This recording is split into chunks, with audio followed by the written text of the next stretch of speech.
Well, let me just go ahead and give you the name of this lesson. I'm continuing up. It's just a little two-part series.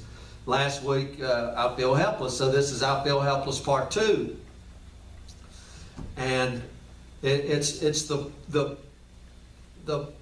part about Christianity. And man, we got to come to this place. We as a church have got to realize this and come to this, that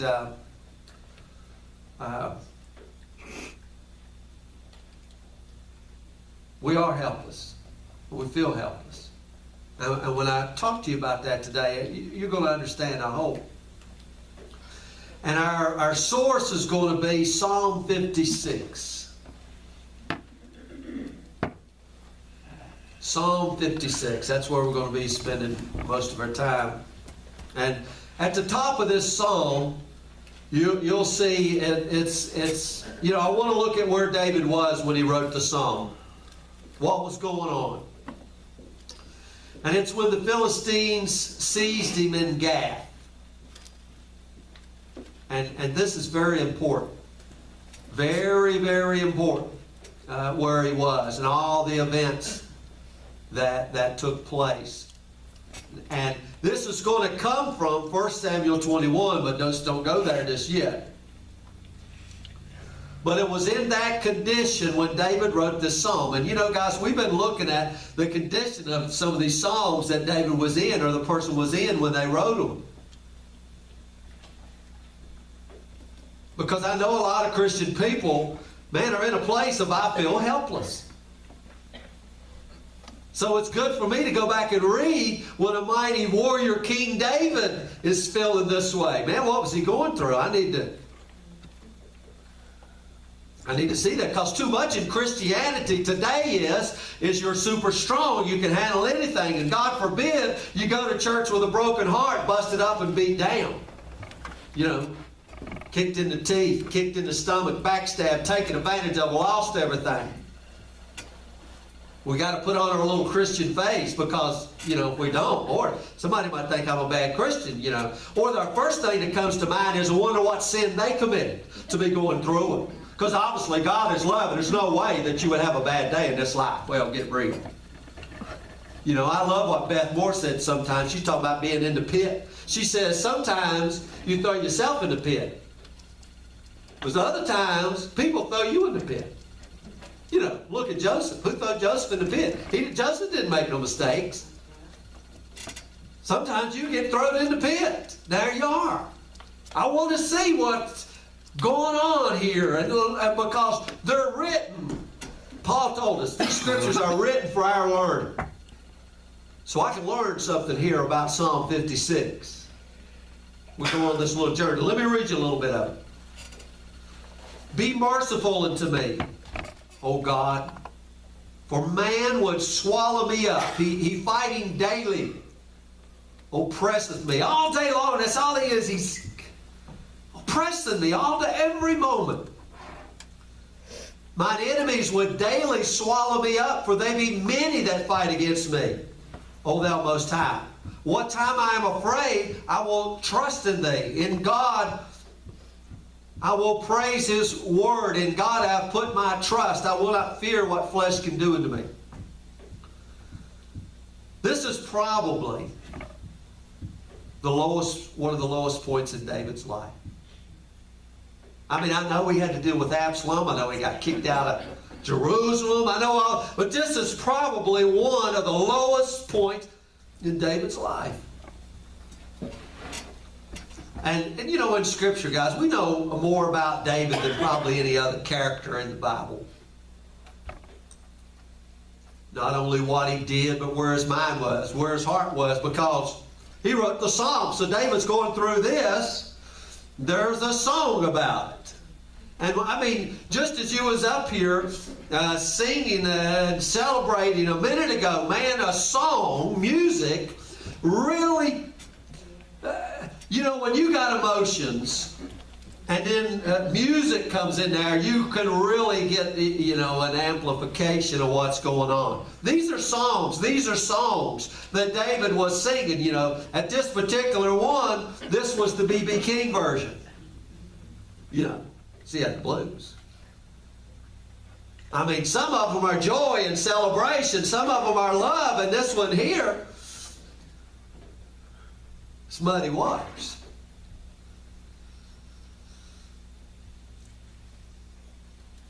So I can look at what David did, and I can go to the psalm, and I can see what he was feeling at that time. This is David's lowest point. Why do I say that? Verse 3. The only time David in his life ever spoke of being afraid. The mighty King David. The only time, you go check it out. The only time that David was afraid. And if you go read 1 Samuel 21 and 12, I believe it is, he didn't just say he was afraid. King James says sore afraid. But what that says is he was greatly afraid. He was terrified.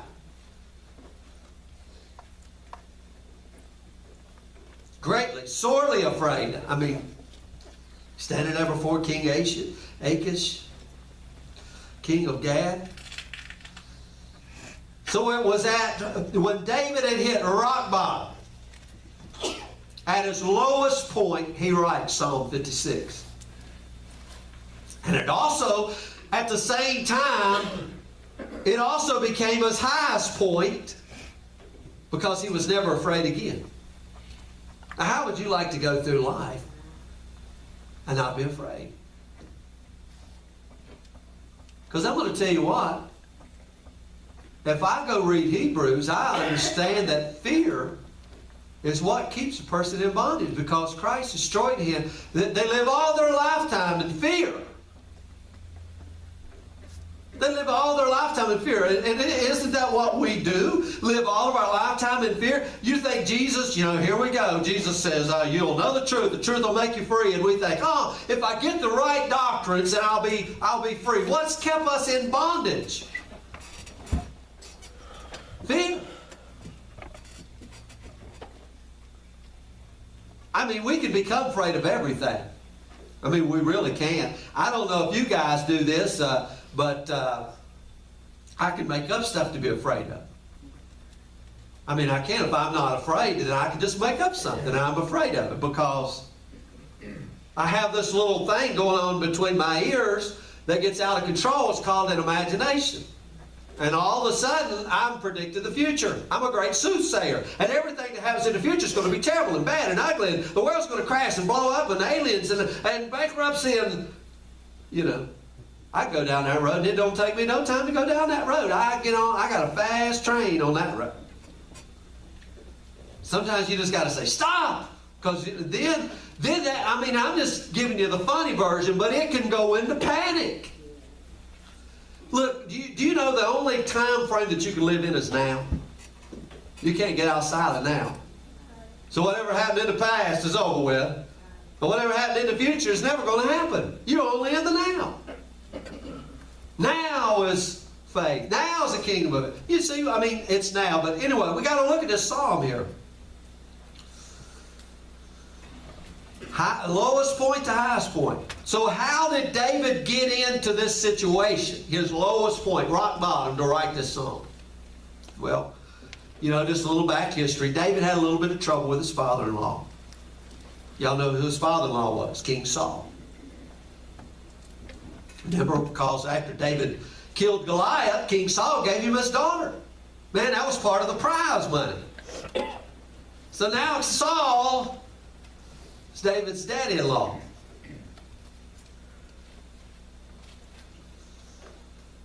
And, first everything went good, but man, when David came back into town, all the girls started oohing and ahhing over him. All the girls that used to sing King Saul was saying, but have you seen David? Man, this guy, Saul killed 1,000, but David, Lord, he kills 10,000. He's a mighty man of God. He's a warrior. Good looking guy too, so all the girls. From that moment on, King Saul began to, well, he got jealous. He got scared. He said, I know what's going to happen here, man. They're going to run me out of Dodge. David's going to take over my throne. It's mine. Samuel anointed me. I'm the king. David's going to take it over. So this fear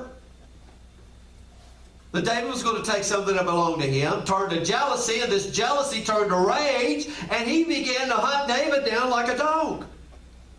I mean, can you read this in this psalm? I mean, my enemies, they're everywhere all day long. I mean, I can't even go pee in the bush. There's somebody there hunting me. Everywhere I go. I go into this town, man. This town has turned me over too. Everywhere I used to go, they used to sing, oh, here comes David, here comes David. And now, I can go no.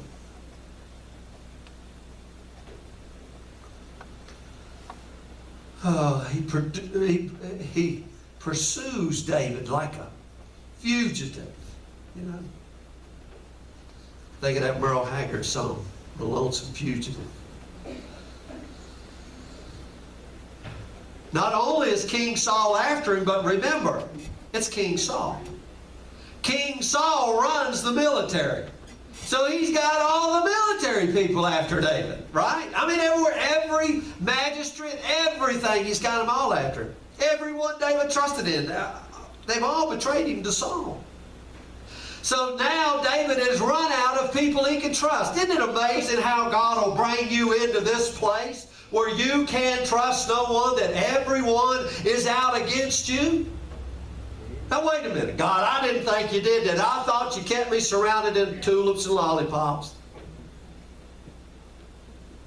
I just love how you might have meant it for evil, but God meant it for good. Yeah, he let Joseph get thrown to prison, didn't he? Let Joseph get thrown to pit. But, I mean, you know, I don't read where Joseph did anything wrong and God allowed it to happen. Here's David. David has just rescued Israel from the Philistines, from Goliath, the giant who come out and mocked them for 6 weeks in a row. And now he's hunted like a dog. Nobody he can trust. He's alone, rejected. He gets scared. I mean, can you just feel this where David's at? He gets scared. Everywhere I go in my own country, they're after me. Where can I go? I mean, if I leave this country, I mean, what's on the borders of this country? I got to go into the land that I just killed their champion. I mean, David's face is on every post office in Gath, right? He's the most wanted man. This is the guy that killed your champion right here, David, King David. Well, if I stay here, King Saul and the whole military is after me. Now I got to go over here where I'm a man. I mean, this is terrible. This is how he wrote Psalm 56. I don't know if you've ever been in this situation before, but I have.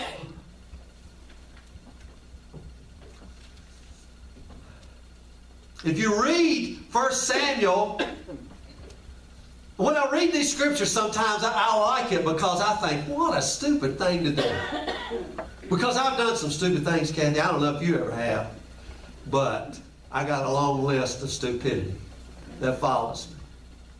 I'm really not very far away from it. But see, now I can, I'm like, I understand it now. I don't have to try to be smart. I just be who I am. Empty and dumb and don't know much. So, you know, that's not supposed to be how a Christian is, but we're going to read this right here. David learned a secret. But here goes David. King Saul is after him. You know, he comes up to the priest. I won't give you the whole story, but he comes up to Ahimelech, who was the high priest. They go in there and they ate the bread and, you know, done all that other stuff. Well, do you know, after David killed Goliath, they took Goliath's sword and put it in the temple. So David goes up and he says, I'm going to take this trophy with me. Well, this sword is bigger than he is. Goliath was a big guy. So here, he ain't got just a little sword. He's carrying a 7-foot sword that used to belong to their champion. David takes it and he's headed down to Gath. What a stupid thing to do. You ever think about that? I'm going to go down. Over here, everybody wants to kill me in Israel. So I'm going to go down to the land of the people that I just killed their champion, carrying the sword that I cut his head off with. What a stupid thing to do.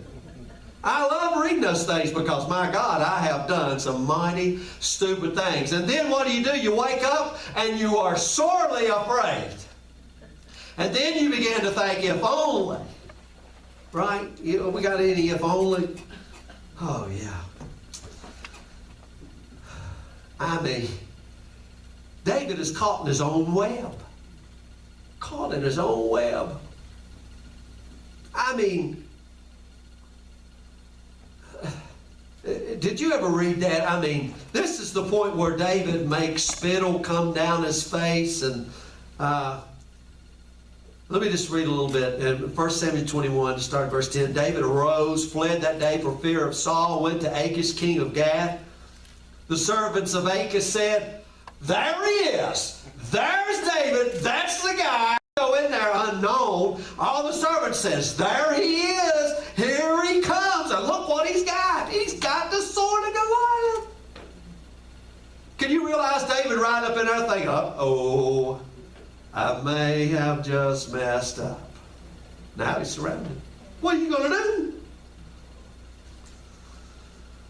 I mean, then they start saying, is not this David king of the land? Did they not sing to one another of him and dance and said, Saul has slain his thousands? We heard the song. It was on the top 20. Casey Kasem was playing this thing over and over. And there he is, David, the guy they sing songs about. David laid these words in his heart and was sore afraid, extremely afraid, greatly afraid of Achish, king of Gath. And he changed his behavior. You know the rest of the story. Now, I just want you to feel Psalm 56. Because David wrote a song about it. I wrote a song about panic and anxiety. Terrified, confused. Saul's going to kill me if I go back. If I stay here, they're going to kill me. You know, you ever heard the old saying, between a rock and a hard place? He's in a bad state. And he writes this psalm about it. See, that's why I love it. I want you to just don't read a psalm. I want you to feel that psalm. It's there. Feel it. David goes back. Everybody wants to kill him. Nobody he can trust over there. He's run out of options. He's at the end of his rope. You ever been there?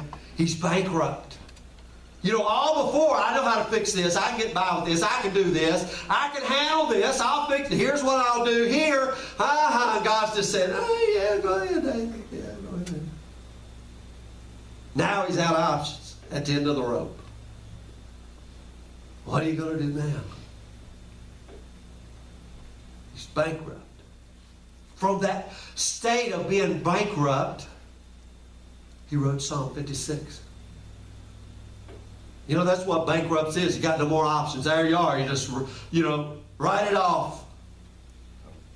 Nothing I can do. Up until this time, David had run on his own natural strength. Yeah, David trusted in God. Oh, yeah. Not going to deny that.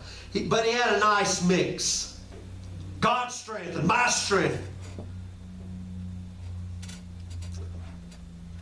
I mean, David, here he is. I could like David, couldn't you? I mean, in his early 20s, Rudy, good-looking guy, strong, liked to fight, didn't he? If there wasn't a battle man, he'd conjure one up. Everybody saw darkness, David saw light. Bust out into song, dance. I mean, David is the guy.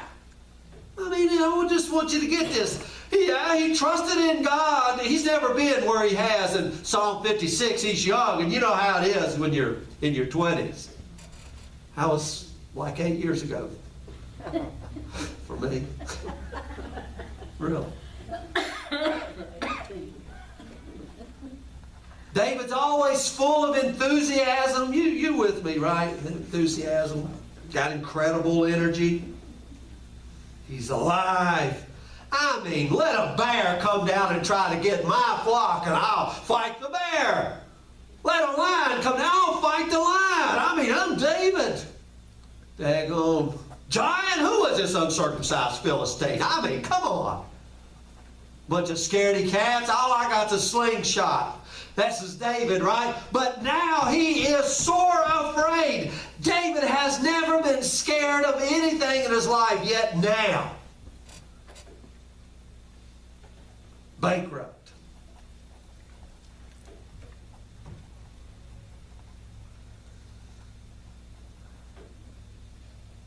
One time, everybody loved David. I mean, could you imagine that? You know, I used to. I don't anymore. Because it's not Christian to watch WWE on Monday night. But when I used to. And Ric Flair would come out. They loved the crowd. And they would just get in the ring, you know. And Ric Flair didn't have to say that. He'd go, woo! And all the crowd would stand up. That was David. David could just walk around and go, woo! And everybody go, woo! And yeah, it's David!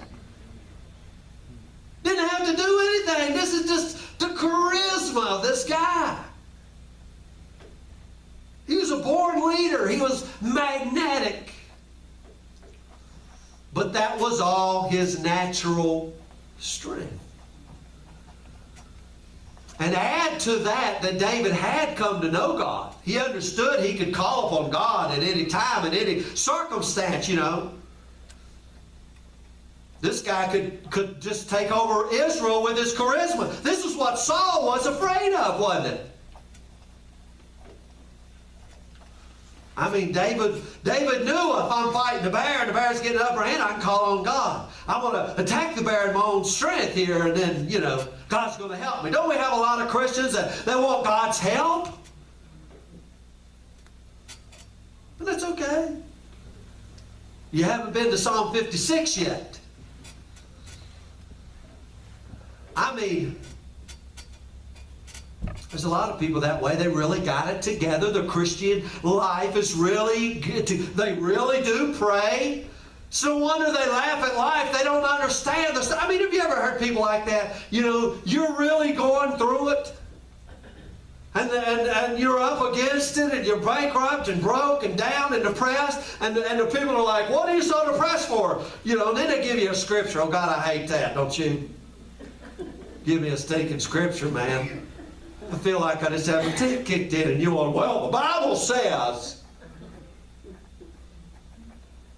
Worship God and praise Him. Worship and praise Him. I mean, come on, David. I mean, you see what I'm talking about. I mean, sometimes that's the way David used to be. You know, people was going through it, and they was like, why are you so down? Why are you so depressed? You know, here's the way it is. I mean, there's no way they can understand somebody that just come back from a 12-step meeting, right? Somebody that just had a relapse.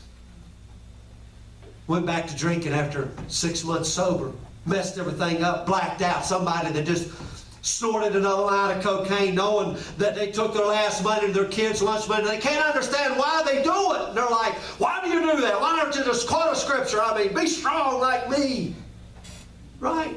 I mean, we don't want to face that in a church world, do we? Because in a church world, you're supposed to be strong, and my God, you come to church, there's no way that you could ever fall off the wagon if you had it together like me. By God, I read the Bible 45 hours a day. Prayer's always on my lips. Yeah, right. I mean, let's get real here.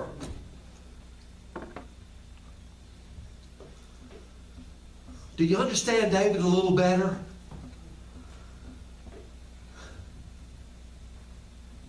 David had a lot of natural resources to draw from. This is a guy that King Saul appointed as top general. And now that man in Gath, David in Gath, is drained. Every natural resource he had, Kathy, is gone. I love it when I see somebody get to that spot. Because I know salvation, real salvation as they've never tasted before, is knocking on the door. I can't put you there, but, you know, I can just try to encourage you while you're there. But believe you me, we'll find ourselves in Gath. And bless God that when we do. Because there's a song about it that I can go and learn from when I find myself in Gath. He didn't just leave me there and say, figure it out on your own. No, he gave us this thing that says, see, I already had somebody 6,000 years ago went through the same thing. Now, you may call it Cedar Bluff, you may call it Lebanon or whatever, but you're in the same place David was. You're in Gath. And all your natural resources are gone. I mean, gone.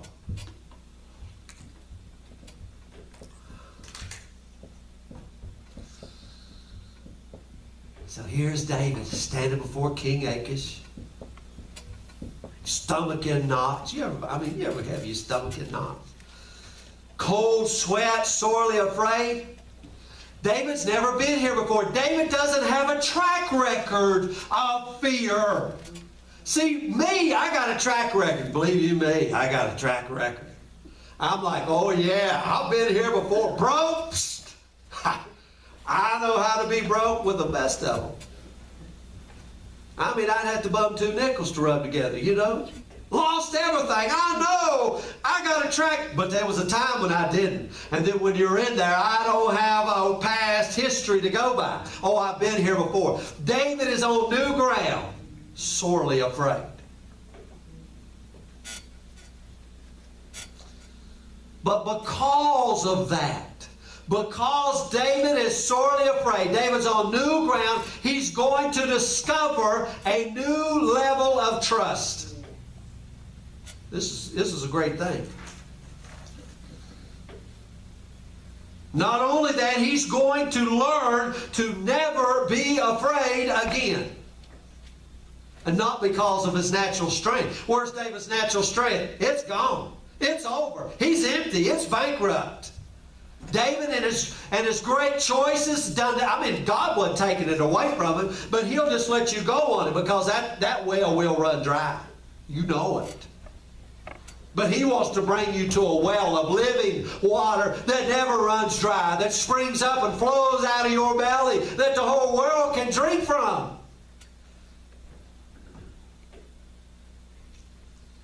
He's going to learn to never be afraid. He's going to learn the secret of tapping into the secret supply of God's eternal life.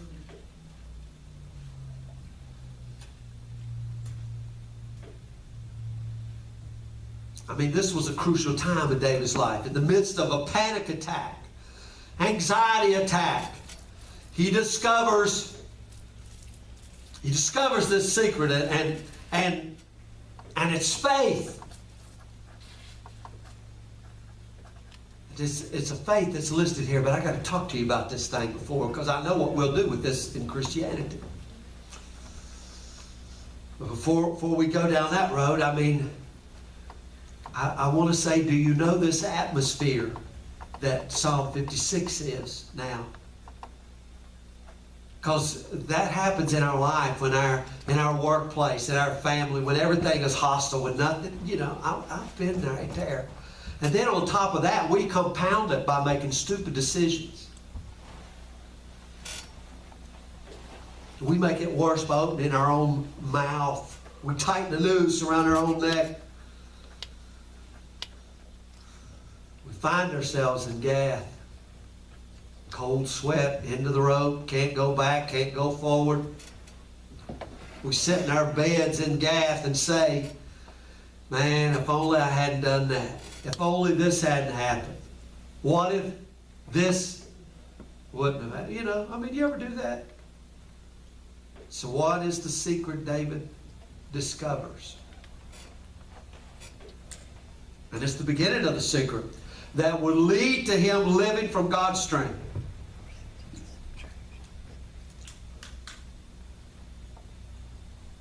What does David do? He admits he's afraid. My Lord and my God. Did you just hear that? I mean, that sounds so small, doesn't it? David admitted to God that he was afraid. See, we may pray and we may do a lot of things, guys, and I'm telling you what, it's taken me a long time to learn to open up and be flat honest with God, because, my God, you know, I used to pray in King James language. You ever do that? I mean, you know, I was thinking, what if, I thought one day, you know, God, sometimes He tells little things, get you laughing in your head. And what if He's like, you know, I really don't speak King James English. I'm really black. Well, I mean, I couldn't pray anymore because God speaks Latin, but He knows English. I mean, you know, I began to pray, oh, thus saith the Lord. I mean, come on, that ain't how we talk. You know, God's like, don't talk to me unless you talk to me King James English. Better get your English right. So we're not honest before Him, you know. We're not honest.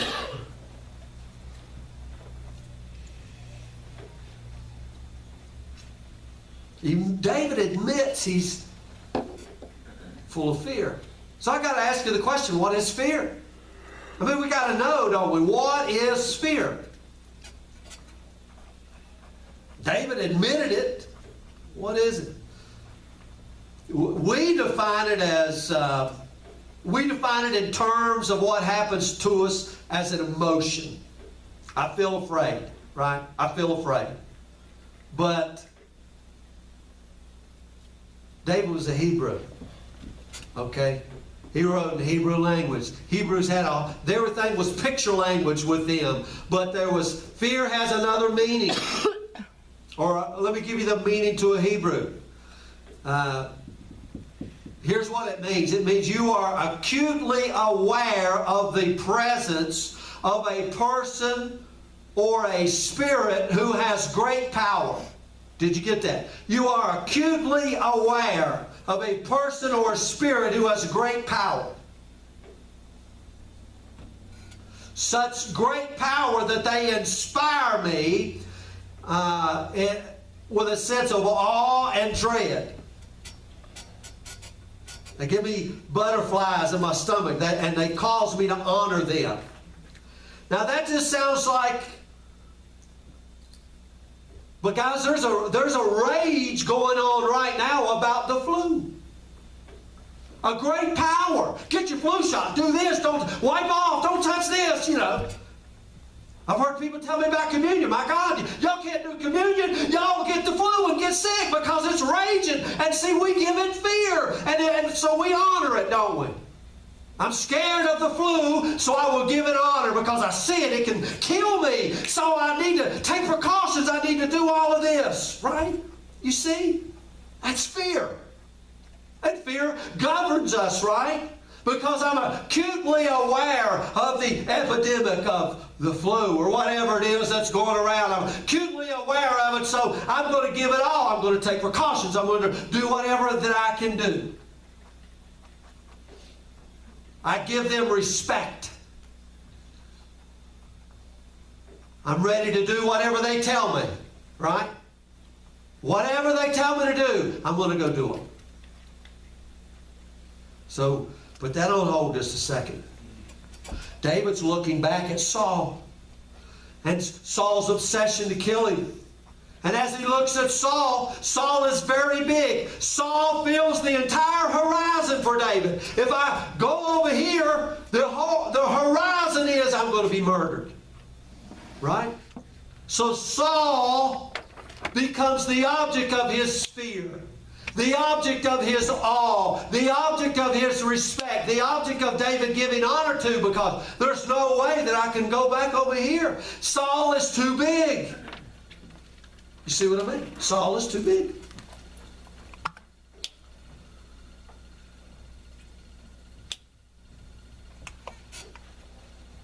David is dreading what they'll do to him. He honors that power.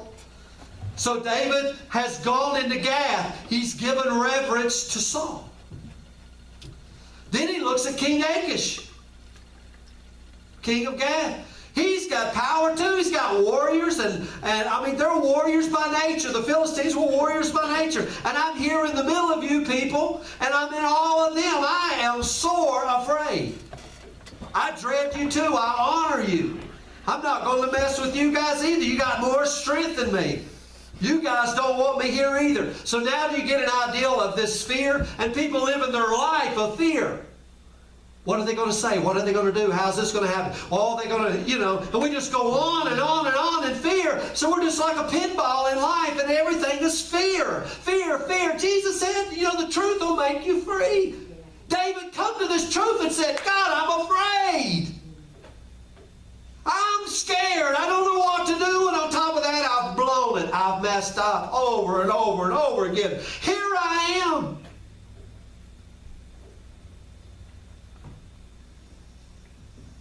These people filled David's horizon. Put that on hold. Put that on hold. How does fear work? Fear can only work in the flesh. So what is the flesh? It's this created stuff. It's my mortal stuff. It's me that God made. It's my brain stuff. The stuff that works my imagination and my emotions. When a person is walking in the flesh, it means that they find their skills. I look at my self-sufficiency. All the things that David did before. I look at my strength. I look at my charisma. I look at my being adequate. I look at my talent. I look at my natural ability. Any of those things I'm doing, I'm walking in the flesh.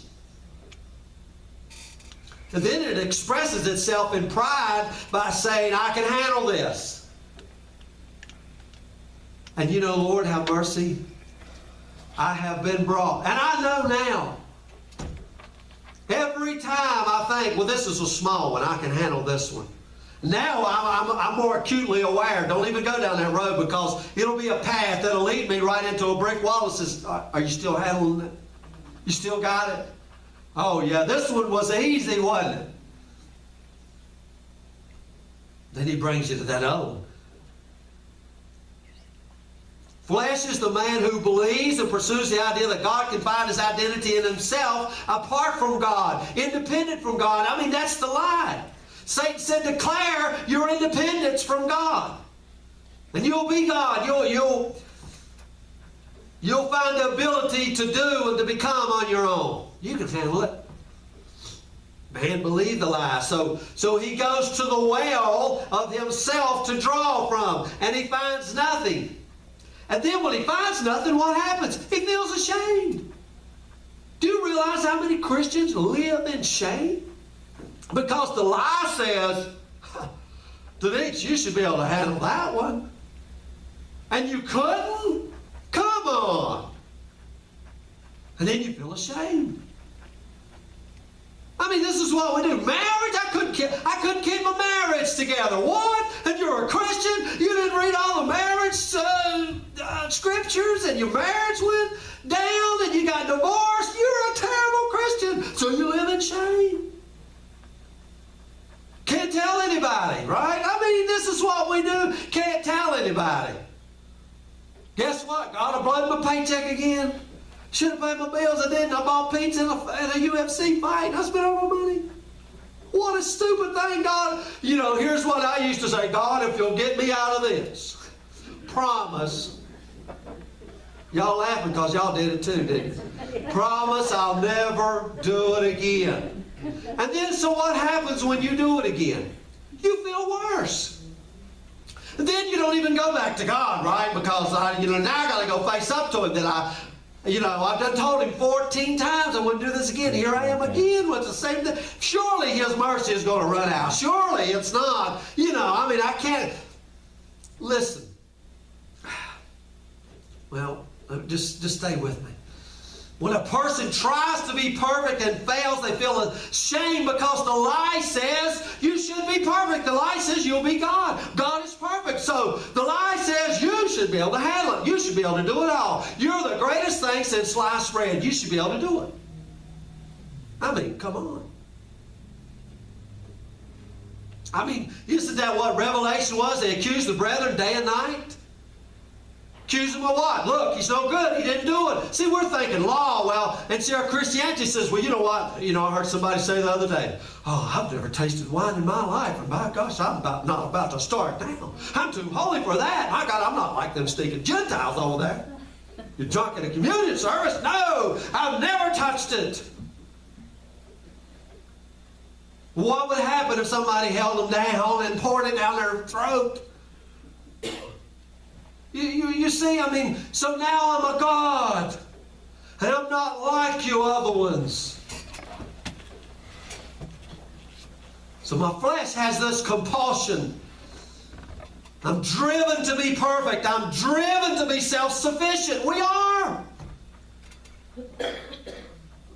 We'll even practice it. Listen, there's nothing wrong with practice, but we'll practice to be perfect. Won't we? Because something over here says you've got to be. So that everybody can say, oh, what a good person you are. Plus, I can present myself to God and say, see, God? Look how good I am. Now, you have to answer my request. Because I've earned it. People, listen, guys, people don't really, they won't come out and say it like I say it, but people do that. People think, man, my marriage is trouble. I better start going to church.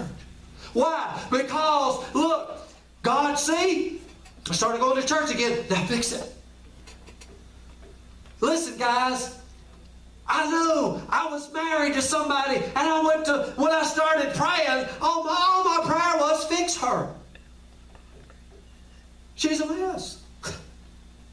I'm with her. Look, fix her. God, pick a loser.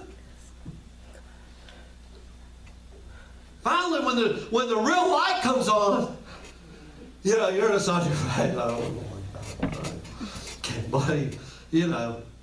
Can't believe my own darkness, my own stupidity, you know. So we spend our prayer life, fix her, fix him, do this, do this. And God, here's why you should. That's all flesh.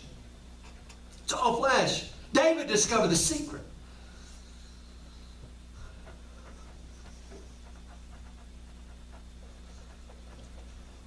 I mean, we could spend our life just sitting on our bed and gas saying, if only. What if?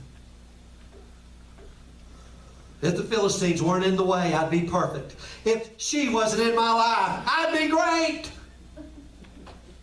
If I didn't have dumb kids, I'd be awesome dad. I'm just seeing if they're paying attention. You know what I'm talking about. But that's the way it is, wasn't it? If only, if this, if that. I mean, you know, come on. I can't even make a dog mind. But, I mean, here we are. I mean, isn't that the way counseling goes? I know Patty and Oakley came for counseling the other day, and all of them said, it's her fault, it's her fault, it's her fault. So I said, Patty, you come in. It's his fault, it's his fault, his fault. I said, both y'all get out.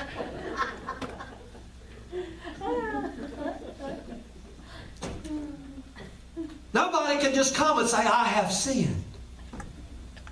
I have messed up over and over and over again. The flesh says, I'd be perfect if it wasn't for you. So the flesh looks at Saul so big, looks at the Philistines so big, and it says, you're not going to make it. You're bankrupt. I stand in awe before both. I cower. I'm sorely afraid. My flesh says, you're out of resources, oh God, you are, David. You're out of resources. Look at you. Look at you. Look at you. Pitiful.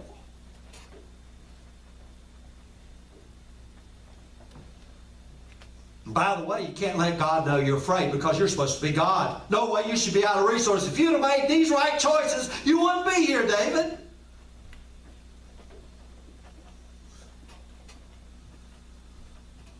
Flesh always tries to hide fear. I pretend I'm not afraid. Flesh always goes the way of darkness. Pretend. It don't let the truth out. That's why a lot of churches are in that same thing, where we tend to go towards darkness. Men love darkness. If I tell you I'm afraid, you'll think I'm less of a person, so we walk in darkness. We pretend, we put on our fig leaves. But real faith in God is not in the flesh. God, listen, God never told me He made me perfect. Here's a secret, guys, a secret that you can live by. God never made me perfect. God never made me strong. God never made me smart. Do you get that? In my weakness, His strength is made perfect. He didn't make me smart because it's His wisdom. He didn't make me strong because it's His strength. He didn't make me perfect, but in Him I am complete. I'm just the earthen vessel. He's the treasure that fills the earthen vessel. So I'm not responsible to be smart. I'm responsible to draw from His wisdom. I could go in there and say, God, I don't have a clue. And He says, about time. I know you didn't have a clue. I thought it took you 50 years to figure out you don't have a clue. Now I can bring you to the, He'll bring you to the river that's swelled up and overflows and says, go through. And you're like, how? I can't do this. And He says, right. You cannot. You cannot. Listen, do you realize I cannot be a good dad? Don't even try. You better draw from His strength. You can't be a good one. The flesh will tell you to try really, really hard and put a standard up, and every time you blow it, Kathy, it'll say, see? Do you realize there's only one Father, and He lives in you? And even a mother, and that's God too, that is true love, and all of that is in you. Listen, I got to hurry here. God made me helpless. God says I'm not saved by trying to be perfect and keep rules. I'm saved by grace. I'm saved by who He is. That verse in that song we sung, He left the 99. Listen, what did that sheep do? What did that sheep do for its salvation? What was the contribution the sheep did for its salvation? It got lost. That was its contribution, wasn't it? It got lost. And what happened? The good shepherd came down, got the sheep, gave the sheep a Bible and said, here's your road map back. Just do this every day, guy, and you'll get back. No. The shepherd picked the sheep up, put it on his shoulder, and carried the sheep back. Because he knew the sheep was too dumb to get back. If he gave him a road map, he got lost to start with, he'll get lost again. I've got to carry. Why? Because He's the shepherd, and that's what the shepherd does. So every time He comes in and gets me. Matter of fact, He doesn't come and get me. He don't even leave me. He goes into my lostness and stupidity with me because He'll never leave me or forsake me. He didn't say, okay, if you mess up, I'm out of here. It's it. Only get your last straw. There's no more straw. It doesn't matter. I take the wings of the morning, fly to the uttermost parts of the sea. He's there. Make my bed in hell. He's there. Part of His body. Right? That it's safe to be honest with God. Yes. It's safe to be honest with God for what He's done through and by Christ Jesus who lives in me. God, I'm scared. He didn't expect me to be any other way. David comes out in the light and says, I'm scared. You know, it's refreshing to be honest. Let me go back and read this. Be merciful unto me, O God, for man would swallow me up. He fighting daily oppresses me. All day long, all day long, all day long, all day long. It's terrible all day long. Do you ever have that where you're in so much stress and anxiety? You can't go to the movies, you can't do nothing. You lay in bed and it's just there. If you take a shower, it's there. If you watch TV, you don't even know what's going on because it's just there. Oppression, anxiety, stress, all day long. Feel it in your gut. I look out the window and it's everywhere. I'm waiting for the other shoe to drop. My enemies would daily swallow me up. Look, He says it twice. Daily, daily, daily. They're not showing up on Wednesday. They're not showing up on Friday. This is every moment of every day. David here is honest before God. He stands before God, helpless, dependent, and saying, I'm scared. What's he doing? He's given us a New Testament phrase, crucifying the flesh. Stay with me. He's saying, flesh, you're a liar. You're telling me I'm supposed to pretend it's okay. I'm strong. I'm not. Don't admit, David, that you're afraid. No. David says, flesh, I declare you're crucified. I'm scared. I have messed up and I don't know what to do. I stand before God and this is the truth. I'm afraid. I'm renouncing the pride. I'm saying, God, I cannot handle Saul.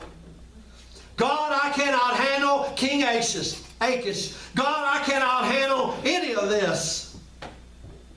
Used to I could handle it. I could fight bears and lions and Goliaths and giants and everything. And God, I'm standing before you saying, I can't. I can't handle the Philistines. I make too many mistakes. So it's the first step. And then look what he says in verse 3. What time? He says, when I am afraid, I will trust in thee. David makes a choice to be present to what the flesh is saying, or to making a choice not to be present to what the flesh is saying, but to be deliberately present to the presence of God. Jesus said, abide in me. It's a choice. And you got to experience this to know what I'm saying. I mean, if this, if that, if he said, she said, if only things were different. When all of that is going on, I make a choice. What do I say? Lord Jesus Christ. I feel the surges of the flesh. And by choice, I helplessly say, Lord Jesus Christ. Why do I keep saying that? If thou shalt confess with thy mouth, what? Lord Jesus Christ. And that God, what? Raised him from the dead, thou shalt be saved. Yes. I'm making a deliberate choice here. I become present to my true identity, which is no self-sufficiency of the flesh, which is false, which is the lie. It's just my unhealed, phony self, my true self, my real self. My real identity is Jesus Christ living in me. He is my life, and I have no other. He lives in me by the Holy Spirit. So I make a choice to be present to who I truly am. By becoming present to Him, I become present to the real me. My identity is not, I can do it. My identity is, I can't do it, but Christ is my life. Yes. See, every situation, I cannot do this, but Christ is my life. When I am afraid, what? I will trust in Thee. Now, there's a faith expressed here, but I gotta show you something here real quick. This faith that is expressed and I will trust, it's not a human work. It's not a willpower work. Believers crash right here because you got to go out and try to believe God and try to go out and acquire this faith. We think it's a human work. If you try to believe out of your human will, you're operating out of the flesh. There's many books on this, how to get rid of faith and all these. Faith is not me trying to believe. I want you to get that. Remember the guy said, Jesus, I believe, help thou my unbelief. Faith is not me trying to believe, because you can't do it. You're just drawing on the bankrupt resources. Saying, I know God, when I get enough faith, He'll do what I ask. Isn't that what people tell people when they try to heal them? Oh, here's your healing, but you need more faith. You need more faith. You need more faith. So I'm trying to believe real hard till smoke's coming out of my ears. Trying to believe for it. This is not a work of the flesh. I mean, the work of God is rest. That's what you do to participate in this thing. Right, rest. Not smoke coming out of your ears. Rest. We think faith is like a currency, and if I get enough, I can go buy off of God what I want. If human discipline is how you have faith, then we all need to go to Marine Corps boot camp and learn Marine Corps discipline and call that faith. No, it's not it. God's kingdom is full of weak people. People that make a lot of mistakes. Dependent people. Psalms, right here in 56, verse 10 and 11, tells us, let me read verse 10 and 11. In God will I praise His word. In the Lord will I praise His word. In God have I put my trust. I will not be afraid what man can do it to me. He's saying in God. Now listen here. And I'm going to wrap this thing up. 5 minutes, Jeff. He's saying in God, in His strength from His strength as a source. From God's strength as a source. Out from God's will to do, I will draw my will to do. Out of God's will to do, I will draw my will to do. David is saying, I don't have the will for this. Do you see what he's saying? God, I don't have the will for this. You've just seen my will, God, bankrupt. My will says I'm scared. It's apart. Here, God, I'm terrified.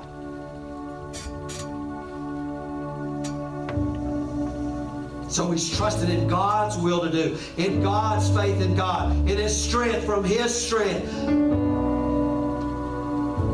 David is saying, in your strength, I will not be afraid. My will to trust in God, I don't draw from my own resources, I draw from Him. So it's God's will to do joined to David's weakness. Did you get that? So God's will to do trying to be joined to your strength,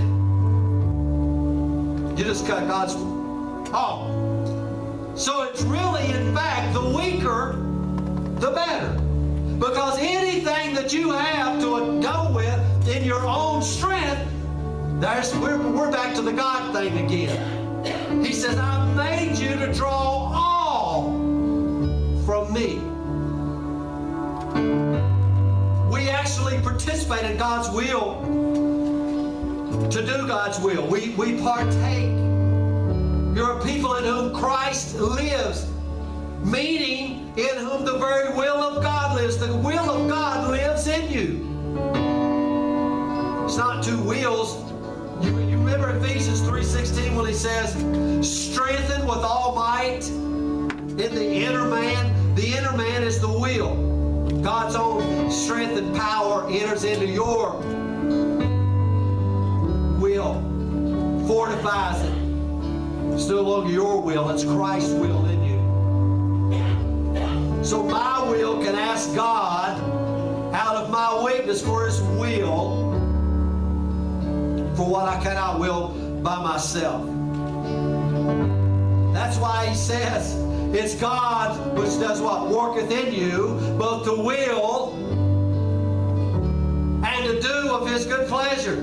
Ezekiel says, I will put my spirit in you and cause you to walk in my statutes. Don't you dare try to walk in my statutes, because you will fail. I will put my spirit in you. I will cause you to do it.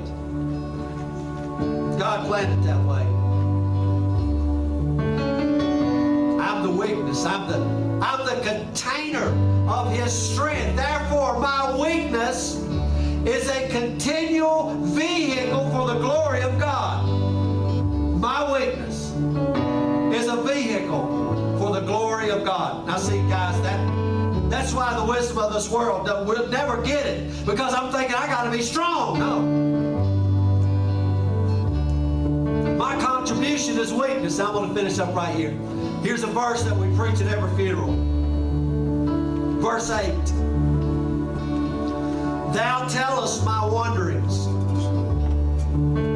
Put thou my tears into the bottle. Are they not in thy book? My wanderings. Thou tellest my wanderings.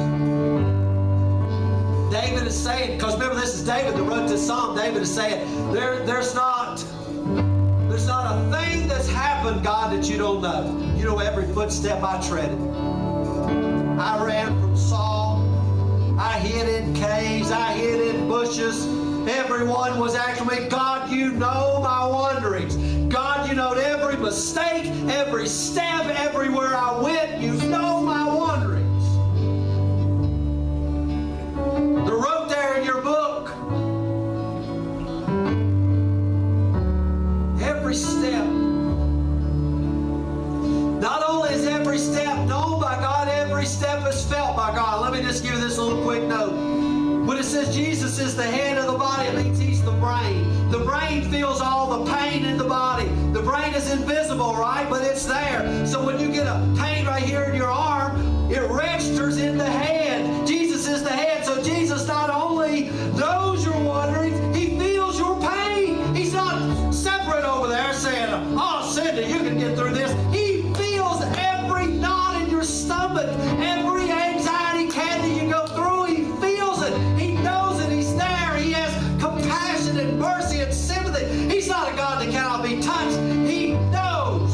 He knows when I'm worried over my kids and stressing out over it all. He knows that I can go to Him because He said, oh, I've been waiting on you to bring this to me for so long. I can say, God, you know my wanderings. They're wrote in a book.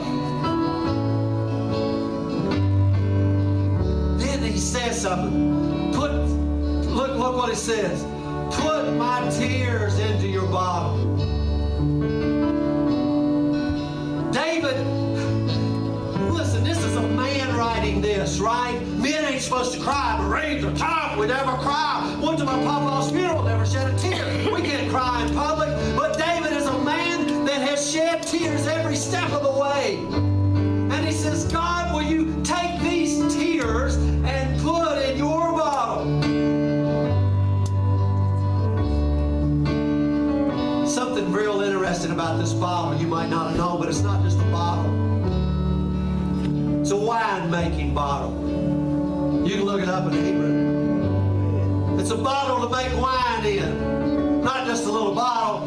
This is a bottle for wine. David is saying, I'm taking all my tears, all my pain, all my suffering, all my wanderings, and Lord, would you put them in your wine-making bottle? God, you don't only forgive my stupid mistakes on the game. You can turn it and make sweet wine out of it. You can take all my tears, all my mistakes, all my being scared, and put them in your bottle and make wine out of it. And notice it's your bottle.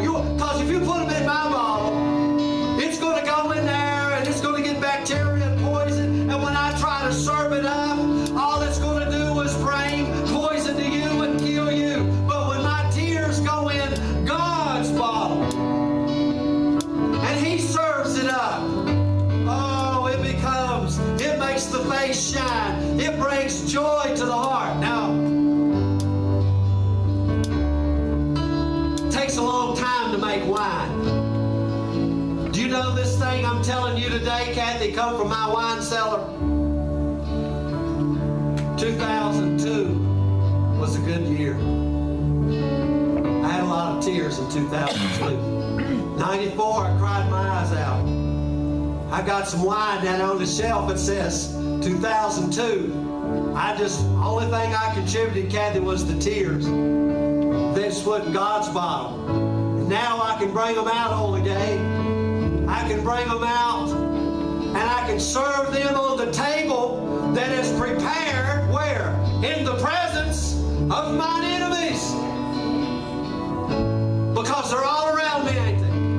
Gath on this side, Saul on this side, but God takes my tears and He sets the wine on the table in the presence of mine enemies. And David says, when I am afraid, I'm going to pop the cork on a new wine and drink it in the kingdom of heaven. I'll get out of the way and turn this thing back over to Patty. God bless y'all. And thanks for Cindy and Dennis for coming, man. That was awesome. Thank y'all so much.